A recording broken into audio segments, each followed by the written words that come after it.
I have a power rankings. Ooh. I know you like them. I love them. And I know you like hammering me for them. But guess what? I think you're going to like this one. All right. My power rankings of free agency acquisitions 2024. Hit it. This is mine. Power rankings. There are many like it, but this one is mine. Power rankings. Gentlemen, it is my power rankings of the free agency acquisitions of note so far in 2024. How do you like your power rankings with cheese? How do you like them with cheese? Because we're going to start serving cheese to start. Cheese Number fry. 10 on the list is Green Bay's signing of safety Xavier McKinney. It is a 4-year deal worth $68 million, including $25 million in year one. He is exactly what the doctor has ordered for Green Bay, and it is one of those like, okay, so you guys do know group free agency exists. I get it. Right. I see you. I see you in Green Bay, making sure that back end is taken care of. And I'm not referencing Skip Bayless's tweet. Whoa. Number 9, more cheese on the menu. Yes. Josh Jacobs. How about Josh Jacobs to Green Bay? I love it. How about that I one? think it's awesome. Because this guy, he's got the ability to get stronger as the carries pile up. I think Green Bay fans are going to love Josh Jacobs. If the Josh Jacobs of the last couple years in Vegas shows up in Green Bay, he's got like that real nasty streak. Like the 4-minute drill is going to be awesome to watch in Lambeau Field with him running the ball, if healthy. And they got him on a 4-year, $48 million deal.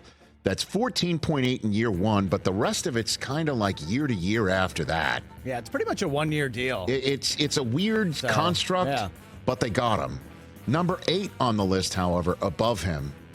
I got to do this because I love him, and he's a favorite of mine and a favorite of this show.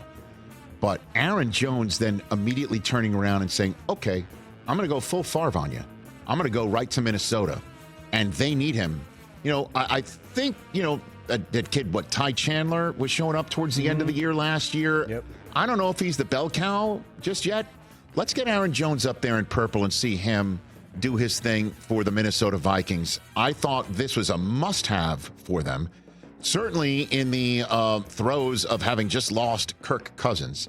I kind of dig this guy, and I think him going to Minnesota was a really nice move. He's number 8 on my power rankings of free agent acquisitions so far this year. Number 7, this is so on brand for the Pittsburgh Steelers, who needed somebody in the middle of their defense to roll downhill and hit people and have that Steeler mentality right in the middle of the defense to also go sideline to sideline. Patrick Queen, and on top of it, taking him from the Ravens and putting him in the black and gold in Pittsburgh. I loved this signing. I thought it was a really brilliant signing.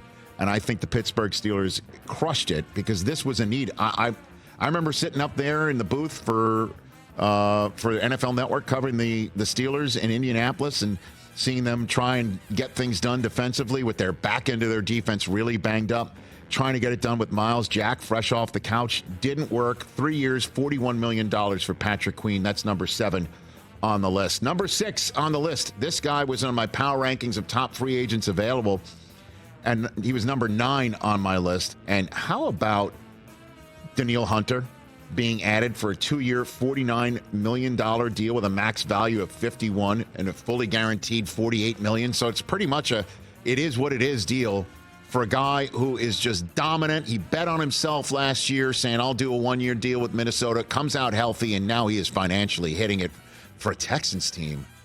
Adding this guy to a defense that was already on the rise, that is a smart use of free agency dollars. I love this signing for the Texans, who are making a play and getting better, and they're going to get better in the draft too, as every team usually does. Let's see how they do. Let's go to the top 5. I put him on my list. I think he was number, what was he on my list? He's number 8 on my list of free agents available. So why would he be number 5 in terms of the signing? Because who he signed with. This guy, I mean, is created by the football gods. You, sir, are a Raven. Derrick Henry. Derrick Henry. And the number of times that you see Derrick Henry in Tennessee get hit behind the line of scrimmage, right? It was frequent. Sort of like, that's why you got to get him. You got to get him before he gets a head of steam going. I think the way that the Ravens play offense, you're not going to see too many people getting him before the line of scrimmage. Certainly not as much in Tennessee. I cannot wait to see what this guy looks like as a Baltimore Raven. I think he's going to look like exactly how you think.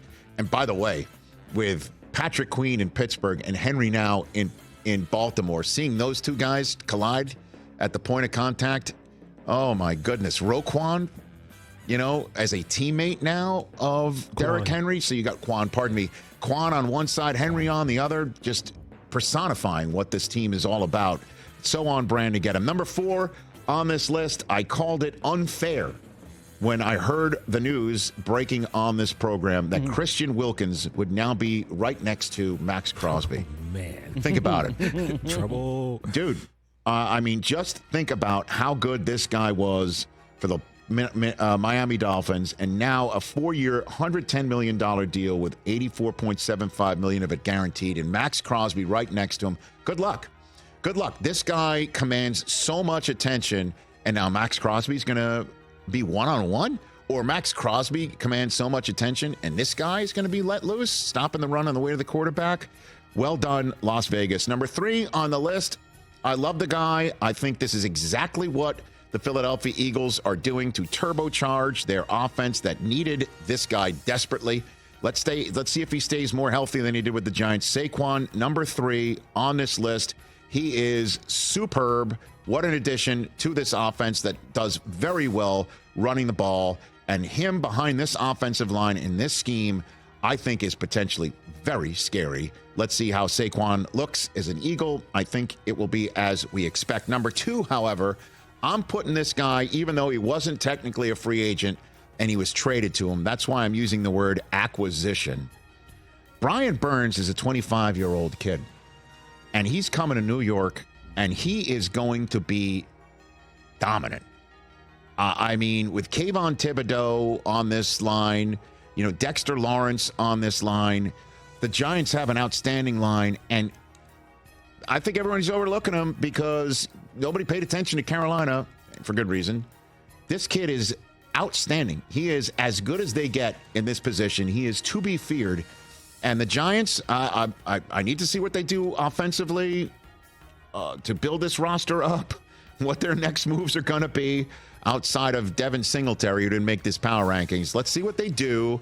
I'm not going to go all in and criticize like crazy because this guy is truly unbelievable. And maybe they win more games 3-0, 6-3, 7-6 than anybody else. It might be difficult to watch. But that's number 2. And then number 1, it's a quarterback-driven league. And I understand we're still waiting to see multiple playoff wins from Kirk Cousins, let alone in a single season. That hasn't happened yet. But let's see Kirk Cousins in Atlanta. This is it, right? And the Falcons with Arthur Blank, needing to get a win, a trophy in the case, with time running out. And his window of opportunity for these Falcons team to give him that trophy is now. And Kirk Cousins is the now guy. And for their coach to stroll in and Raheem Morris and get this guy attached to the hip of this coach right now, as opposed to other spots where they are searching and hoping and drafting and hoping. You know what you're going to get with Kirk. Unfortunately, sometimes that gets with him hitting his head on a ceiling in a game that's a must-have. Or he's going to go to a new spot out of the NFC North and win right away. And that's what Matthew Stafford did. Maybe this is what this guy can do. And they have the weapons around it, and you're giving Raheem Morris the best chance to win right off the bat, and you allow your 8th overall pick to be used on the best player available, who could be another offensive weapon for Cousins, or could be an offensive lineman for Cousins, or could be one of the top defensive players that would probably be sitting on the board at 8 because the first 7 picks are on offense. The Falcons may, thanks to this move, be able to choose the number 1 player on defense available in the draft. This move works on so many different levels and puts the Falcons on must-see television category because that is a fact. This is part and parcel of selling jerseys and getting out there and making sure that your team is as relevant as possible. You tell me how many of these games are going to be potentially on national television. Kirk Cousins at home against the Cowboys or the Chiefs or the Chargers or the Steelers or on the road at the Eagles or on the road at, say, let's just choose one, Minnesota. Right? Falcons, I bet you, are going to max out on national television games, and a large part of the reason why is because of this free agency acquisition, number one on top of my power rankings and scene. Gentlemen, any thoughts, comments? Love it. Okay. I think you nailed it. I had no beef with that. No beef? No. I might have had Josh Jacobs higher than Aaron Jones. I might have flipped that. You think so? Yeah. I don't know. Aaron Jones is... Josh Jacobs led the league in rushing. I get it. I get it. Maybe that's just my own... Yeah. That was my own. I forgot one. Can I just, amend it? There it is. That's right there. The one I was the disappointed. Cowboys but you see, re-signing their long snapper. He was already I left it He was already on the table. Team, so it's not. No, it's a call. Well, I guess that's true. He's not an acquisition. Yeah. So that's why. So if he's available, I might as well put Chris Jones at the top of my list.